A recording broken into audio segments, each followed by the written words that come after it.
Hello and welcome again to Microeconomics. We've been talking about resource markets in general, and today we're going to get just a little bit more specific. Actually, we've kind of talked about labor markets before, but we're going to talk about some unusual aspects of labor market and especially some unusual aspects of labor supply. And at the tail end, we'll begin to talk just a little bit about labor unions. Labor unions are not near the force that they were some years ago, but yet they still exert a force in the marketplace.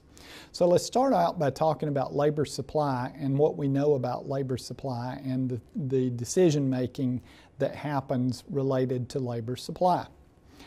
Individual labor supply curves are the amount of hours that a particular laborer is willing and able to supply for all of the different uses. And remember that most people have multiple uses of their time, multiple jobs that they could do, if you will, over a realistic range of wages.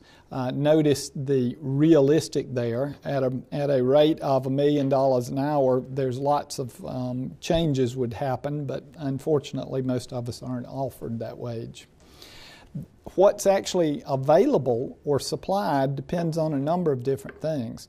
Part of it being your abilities, your training, your background, the human capital that you have collected, which we talked about in an earlier session, your taste, that is whether you like to work or you don't like to work, and some people actually work when they don't have to work because they enjoy what they're doing or it's something they've always wanted to do. And finally, the opportunity cost. What does it cost you? What are you giving up in order to supply your labor? Now, labor supply is a little bit unique in that it's kind of an intersection between the theory of consumer that we talked about before, which was basically a theory of consumers purchasing, and also their supply here. So it's kind of an intersection between a buyer and a seller. Labor suppliers are considering the utility that's available for them, and that's the same terminology that we used before when we were talking about purchasing goods and services. That is the amount of satisfaction that you get. So as you're considering your willingness to supply labor, you're thinking about the goods and services that you get as a result of that. Remember that one of the goods and services you get as a result of supplying or not supplying your labor is leisure. And leisure is a normal good. Leisure is enjoyment of your time without accomplishing anything. But leisure also has diminishing marginal utility, just like any other good. It's a normal good, which means that as you get higher and higher incomes, you'll want more and more of it, but it also has diminishing marginal utility. So you can see that those two things are kind of working against each other. So you have three things that you can do with your time. You can do market work, which means that you're working in the marketplace for compensation.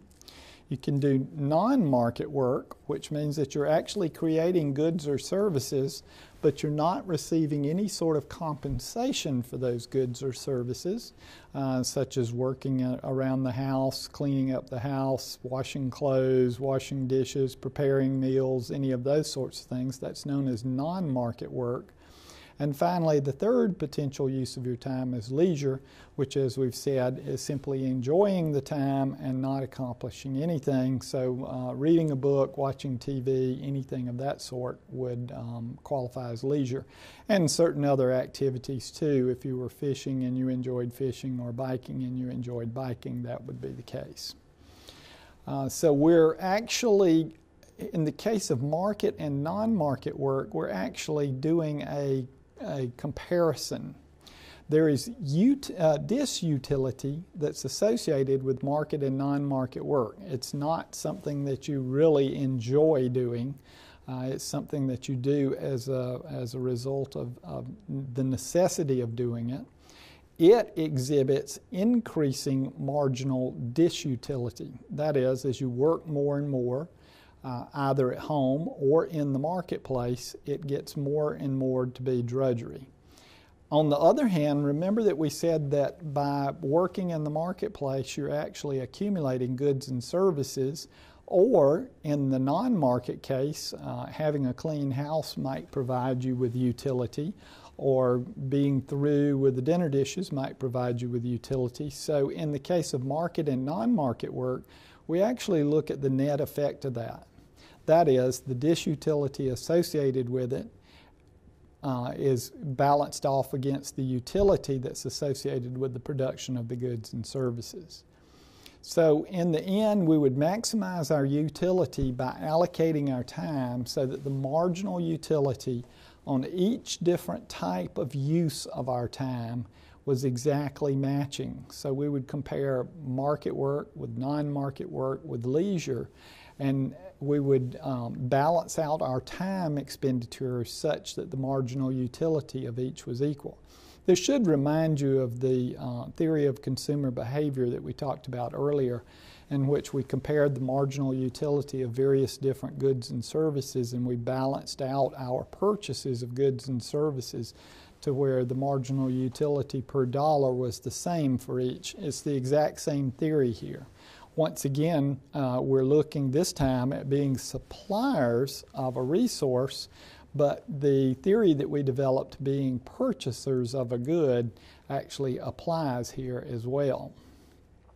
Now, one of the things that happens that's rather interesting about labor supply is there are two effects that happen simultaneously. And we've actually seen these before, but not quite in this context. There's both a substitution effect and an income effect. As wages increase, there's an increased opportunity cost for leisure time and non-market work time. As you receive more and more income for working in the marketplace, then the cost of taking time off or the cost of working at home becomes higher and higher. So that would cause us to want to substitute market work for other activities. So we would want to hire someone to mow our lawn, or we would want to hire someone to clean up our house, or we would choose not to go off on a golf trip because it was just entirely too expensive. And that's known as the substitution effect, which would tend to cause us to increase the quantity of work that we supply. On the other hand, remember that leisure is a normal good, and so as is true with all normal goods, as our income increases, we'll want to purchase more of it. So that would tend to cause us to reduce the quantity supplied of our market work. So we have two things that are working against each other. Initially, the substitution effect is so strong that it overcomes the income effect. But at a high enough wage rate, the income effect will overcome the substitution effect, and the result is we'll end up with a backward bending supply curve. So you see here that as this particular worker moves from $7 to $8 an hour, they supply more hours of work. As they move to $9 an hour, still more hours of work, and that continues until they reach a wage rate of $12 per hour. In that case, in all of those cases, in all the first 5 or 6 there, what's happening is the substitution effect is so strong that the income effect doesn't matter. And so we see that at a wage rate of $12, this particular worker is willing to work 60 hours a week. However, when we raise his wage rate to $13 per hour, notice that he actually cuts back on the number of hours per week he works to about 57 hours. And when we raise it to $14, he cuts it back to 55 hours per week. These are cases, those last two are a case where the income effect is stronger than the substitution effect. As he got to those large number of hours per week, the value of his leisure time became more important to him. He wanted more leisure time, and he was in a position to afford it because his income had risen. So, and we actually observe this on people. A great example is that as bands become more and more well-known and begin to make money, they begin to cut back on the number of the amount of touring that they do. Or you see some people who, as they get further and further in their work life, decide instead of working 60 hours per week, they'll only work 50 hours per week or 40 hours per week. So that's a case in which the income effect is stronger than the substitution effect, and the result is we end up with a backward bending supply curve. We give them a wage increase, and rather than eliciting more hours of work, it elicits less hours of work. Now, while that might be the case for an individual labor supply, it's not going to be the case for workers in general.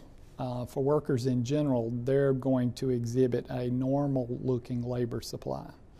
Now, remember that we kind of made several assumptions, which are probably not really good assumptions here, and they really boil down to the following. We've assumed that they have complete flexibility in terms of the hours that they work. They can work part-time if they want, they can work overtime if they want, they can time and control the length of their vacation, they can leave for school if they want, they can retire if they want, or they can make any adjustments that they need, and that typically is not the case in most work environments. You really don't have that kind of latitude. You certainly don't have the latitude to move from part-time to overtime, and in a lot of places you're not allowed overtime. Now, there are some other determinants of labor supply besides the wage rate. There are a number of other things that are sources that cause for differences in wage rates. Other sources of income have an impact on how much labor supply. If you have a very large outside income from something other than your work, then that's going to impact how much work effort that you're going to be willing to put forward. There are a number of non-monetary factors associated with all jobs. Some jobs are more difficult than others. Some jobs are more dangerous than others. Sometimes the work environment is such that there's only so many hours you can put in. It might be hot, it might be dirty, it might be very strenuous. Sometimes the status of the position affects how much labor you're willing to supply, so you feel like you're in such a high status position you're willing to do whatever it takes. In some cases, the value of the job experience is so great that you're willing to supply despite the fact that it's in fact a lower paying job. This explains why it is that sometimes people will work at clerk courts, as the clerk to a court as an example, or something of that sort, where you are working under the Chief Justice and you're making less than what you were making before, but the experience looks good on your resume and so you're willing to do it. And in some cases, the taste for the work, liking that particular type, will overcome the income. Again, as we sum these individual supply curves up, the backward bend begins to disappear. So here we see that individual A, B, and C all have a slight backward bend. Individual A has a stronger backward bend, but B and C also have a backward bend. But as we add them together, since they occur at different places and at different wage rates, they kind of wash one another out. So when we look at the market as a whole looks like the sort of supply curve that we're used to seeing, where it doesn't have a backward bend to it. Now, why do wages differ? Well, a number of labor economists have attempted to explain the differences on a number of different variables, and there's some of them that really make a difference and some maybe not so much. We'll look at a second at a graph of some of these, and that is there are differences in wages which are explainable by training, by education, and by age. The more training you have, the higher your wage. The more education you have, the higher your wage. And up to a certain point, the older you are, the higher your wage. Age is kind of an unusual one in that it's kind of a proxy for training, and really it's a proxy for experience, which is the second one. Differences in ability explain differences in wages. Difference in riskiness or willingness to take risky endeavors explain differences in wage. There are geographic differences, which means that different people get paid, or the same position gets paid different amounts in different locations. And it's also the case, the evidence is very clear that discrimination occurs. Discrimination occurs across racial lines, it occurs across sex. There are a number of different ways that we have observed discrimination. And finally, we'll talk about the last one in a few minutes, and that is union membership. Here you see a profile of wage rates for several different, the government calls these occupations, but in fact they're not really occupations, they're really more industry differences, because management really is not terribly well defined and legal is not terribly well defined. Unfortunately, the way the government labor statistics are collected, they're collected by industry codes. And so for the most part, these aren't truly occupational differences, although there are some data which get a little closer to occupational differences. Here you see the profile of wage rates based on age and education. And you can see that for most people, their peak earning period is in the age group about 50 to about 62, 65, somewhere in that neighborhood. And you can see that there is a dramatic difference as you increase the education level. Typically, a bachelor's degree is roughly 2.5 times the value of no high school, almost twice as much as high school, and you can see that professional degrees also have a compensation for the investment that you've made in education. There are some markets that are called winner-take-all markets, and these are markets in which a single individual is key to the success of the organization. They're absolutely critical to success. It might be a designer who has, it's their distinctive brand. Happens sometimes in entertainment, happens sometimes in professional sports, where a particular individual is the one who makes or breaks the organization. As a result of their generating a tremendous marginal revenue product, then they're typically richly rewarded and oftentimes are insured to ensure that the continuing success of the organization. This leads us to unions and collective bargaining. Unions have been around for quite some while. In fact, they existed before the country existed. Initially, unions existed in Europe primarily as a means of guaranteeing the quality of the product that was being produced. Before there was any interaction or any sort of trade, any sort of markets between various different villages or various different locations, there was really no need to ensure the quality because you knew the people who made the good or service, and so if you had a problem with it, you could always go to them. But as we began to develop markets and trade things at distance, it became important to ensure the quality of the good or service that was produced. And so we began to see what was originally called guilds, which had distinctive branding marks that they could put on the product so that you could identify it as being made by this. Those then developed into labor unions. In this country, labor unions developed as a group of workers who sought to have the sort of bargaining power that could allow them to be able to compete with the rapidly growing size of the companies that they were employed by. So it's a group of workers who joined together to improve the terms of employment.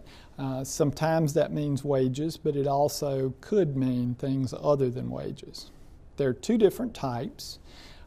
The original type, the older type, is craft union, where the union is organized around a particular skill or a particular craft. So if you're a member of a carpenter's union or you're a member of an electrician's union, then you're in a craft union. Or you might be in a plumber's union, where everyone within the organization does very similar sorts of work. The plumbers all do plumbing type work. There are different levels and different skill levels, but everyone is a plumber. The uniquely American contribution is called an industrial union. And here, the workers are organized around a specific industry. Included within the union are people who have skills, but also people who are unskilled or semi-skilled. So you might have the Aviation Workers of America would include everyone who works in the aviation industry, and it would be everyone from craftsmen who are highly trained in how to put together parts of the aircraft to the guy who sweeps up the floor.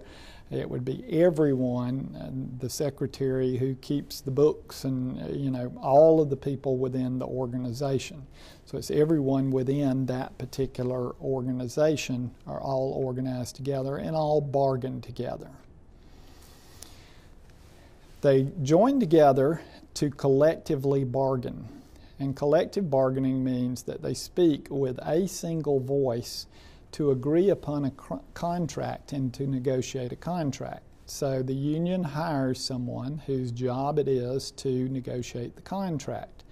And the hope is, by banding together, that they have as much strength working together as the large organization that they're competing with, and can end up with a contract that is acceptable.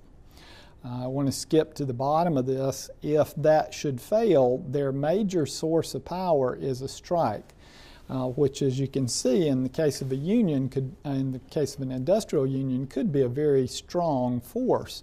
If everyone walks out of the industry all at once, or if everyone walks out on a particular company all at once, then the company would have a hard time maintaining its business. Failing that, there are two other means of settling any sort of disagreements, and they're often confused with one another. Mediation means that negotiations or a particular point have gotten to an impasse, and it's in the public interest for there to be some sort of solution to it. So the mediator is a disinterested third party who comes in and listens to both sides and makes suggestions of where there are commonalities. They have no reason, no strength of enforcement. They do not make a decision. They simply try to help the two parties to see the other side and to find places that are held in common. And so they are simply mediating between the two. And oftentimes this is a successful strategy. It's oftentimes used now in the court system, where divorces are mediated and civil suits are sometimes mediated. In fact, in certain locations, it's a requirement that you mediate first and see if you can come to an agreement rather than going directly to court. A different sort of way of handling disputes is called arbitration. In arbitration, there's a neutral third party who actually evaluates the two sides. So the neutral third party is, in a sense, a judge, and he listens to one side and allows them to give evidence. Then he listens to the other side, allows them to give evidence, and then he puts the two pieces together, and he ultimately issues a ruling, and typically that ruling is binding. It is possible to do non-binding arbitration, but most arbitration is actually done as a binding agreement. So the two parties agree going in that they're going to abide by whatever the decision is of the arbitrator. So the arbitrator is essentially a judge and finally makes a decision. Now, again, that's different from mediation, in which the mediator never actually makes any sort of decision. He just helps the two parties to find common ground. And a solution done by mediation is typically better than arbitration.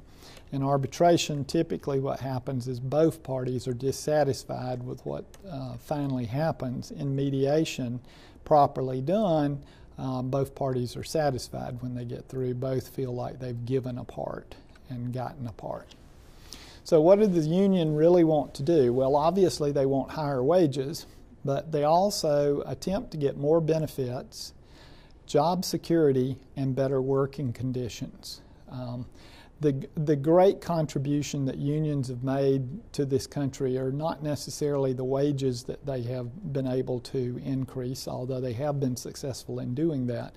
But they have been successful not only in getting their members, but other members of the work workforce, better working conditions, and more benefits, such things as safety, health insurance. All of these things are all things that initially were things that unions were pushing for and ultimately became more or less the standard. Now, unions can go about trying to accomplish that in one of two different ways. In an inclusive union, that is an industrial union, their tactics are going to be different from an exclusive union or a craft union. In both cases, what you'd like to do is increase the demand for union labor. The union wants to negotiate an industry-wide wage for each class of labor. In other words, they want to put in a wage floor. They want to make sure that there is a floor below which you can't go in terms of the wage rate. The result of that, if they're successful, is it lowers employment. The hope is that the non-union sector will not increase its supply and thus lowering wages. So we can see here that the result of this imposition of the wage premium is that instead of being at wage rate W, which for the individual firm means that they can buy all the labor they want at W using line S, or the supply of labor, if they're able to negotiate a higher wage, then they essentially impose a floor at W sub prime, which of course means that the firm is going to pay W sub prime, but they're also going to employ less workers.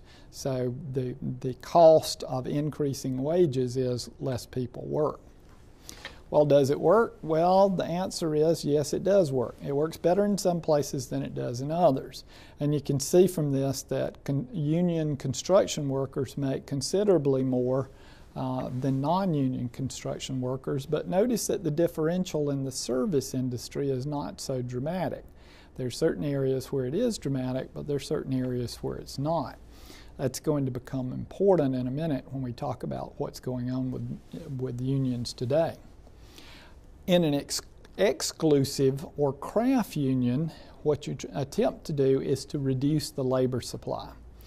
And you do that by restricting the membership. You may actually set quotas and say we only are going to allow so many journeymen, whatever this particular skill set is.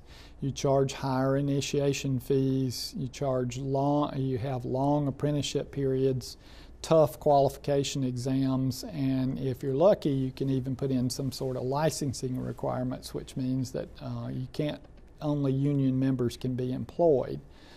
This forces all employers in the industry to hire only the union members, which gives you a higher wage, but it also lowers your employment.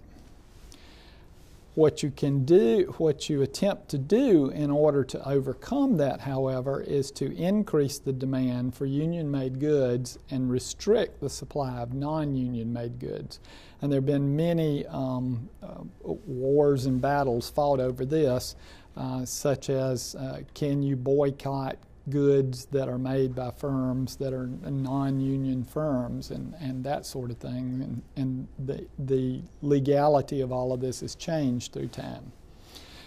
An alternative is you could increase the productivity of the union labor. That is, that you could make the union labor so much more attractive that the firms are willing to pay higher wages for it.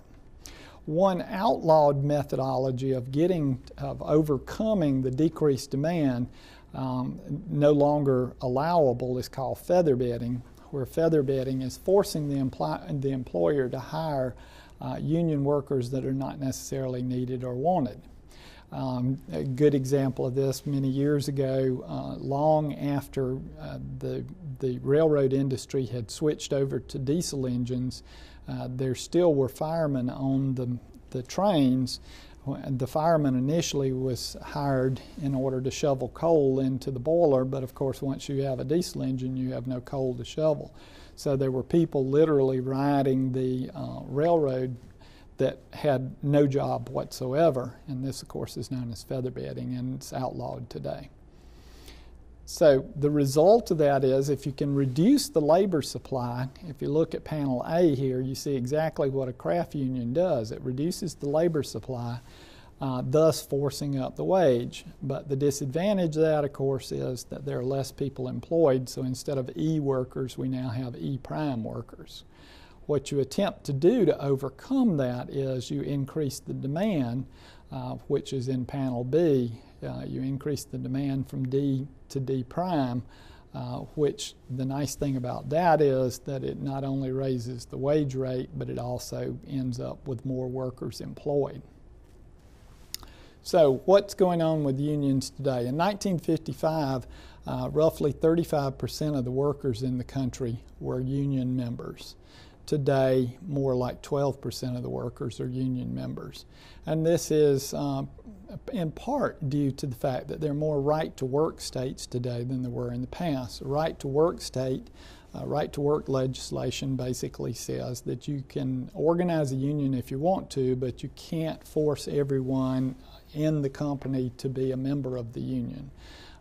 And so that takes some of the bargaining ability out of your hands and it makes it less attractive.